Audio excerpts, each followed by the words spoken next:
ಎಲ್ಲರಿಗೂ ನಮಸ್ಕಾರ.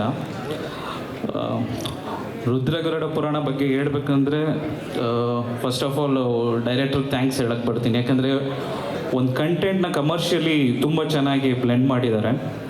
ಸೊ ಇದರಲ್ಲಿ ಏನು ಒಂದು ಕಂಟೆಂಟ್ ಏನು ನೋಡ್ತಾ ಇದ್ದೀರಾ ಅದ್ರ ಜೊತೆಗೆ ಒಂದು ಆ್ಯಕ್ಷನ್ ಆಗ್ಬೋದು, ಲವ್ ಆಗ್ಬೋದು, ಪ್ರತಿಯೊಂದೂ ತುಂಬ ಚೆನ್ನಾಗಿ ಬ್ಲೆಂಡ್ ಮಾಡಿದ್ದಾರೆ ಡೈರೆಕ್ಟರು. ಸೊ ಅದರ ತಕ್ಕಾಗೆ ಪ್ರೊಡಕ್ಷನ್ ಕಡೆಯಿಂದ ಲೋಹಿತ್ ಸರ್ನು ತುಂಬ ಸಪೋರ್ಟಿವ್ ಆಗಿ ತುಂಬಾ ಚೆನ್ನಾಗಿ ಪ್ರೊಡಕ್ಷನ್ನ ತುಂಬ ಸಪೋರ್ಟ್ ಮಾಡಿದ್ದಾರೆ. ಆಮೇಲೆ ರಿಷಿ ಸರ್ಗೆ ಥ್ಯಾಂಕ್ಸ್ ಹೇಳಕ್ಕೆ ಬರ್ತೀನಿ. ಯಾಕಂದರೆ ಆ್ಯಕ್ಚುಲಿ ನಿಮ್ಮ ಪರ್ಫಾರ್ಮೆನ್ಸ್ ನಂಗೆ ತುಂಬ ಇಷ್ಟ. ಸೊ ಇದರಲ್ಲಿ ಕಂಟೆಂಟ್ ಜೊತೆಗೆ ಒಂದು ಕಮರ್ಷಿಯಲಿ ಒಂದು ತೋರಿಸಿರೋದು ಅದನ್ನು ಕೂಡ ತುಂಬ ಚೆನ್ನಾಗಿ ಕಾಣಿಸ್ತೀರಾ. ಸೊ ಅದು ತುಂಬ ಇಷ್ಟ ಆಯಿತು. ಪ್ರಿಯಾಂಕ ಅವರು ಕೂಡ. ಸೊ ಓವರಾಲ್ ಗರುಡ ಪುರಾಣ ಟೀಮ್ ಏನಿದೆ ಎಲ್ರಿಗೂ ಥ್ಯಾಂಕ್ಸ್ ಹೇಳೋಕ್ಕೆ ಇಷ್ಟಪಡ್ತೀನಿ. ಯಾಕಂದರೆ ಟೀಮ್ಗೆ ಎಲ್ಲರೂ ತುಂಬ ಸಪೋರ್ಟ್ ಮಾಡಿದ್ದಾರೆ. ಮ್ಯೂಸಿಕ್ ಡೈರೆಕ್ಟರು, ಎಡಿಟರು ಎಲ್ಲ ಓವರಾಲ್ ಟೀಮ್ ಏನಿದೆ, ಡೈರೆಕ್ಷನ್ ಡಿಪಾರ್ಟ್ಮೆಂಟ್ ಆಗಿರ್ಬೋದು, ನಮ್ಮ ಡಿಪಾರ್ಟ್ಮೆಂಟು ಮತ್ತು ಕಲರಿಸ್ಟು ಎಲ್ಲರೂ ಕೂಡ ತುಂಬ ಸಪೋರ್ಟ್ ಮಾಡಿದ್ದಾರೆ. ಒಂದು ಟೀಮ್ ಆಗಿ ತುಂಬ ಚೆನ್ನಾಗಿ ಕೆಲಸ ಮಾಡಿದ್ದೀರಿ.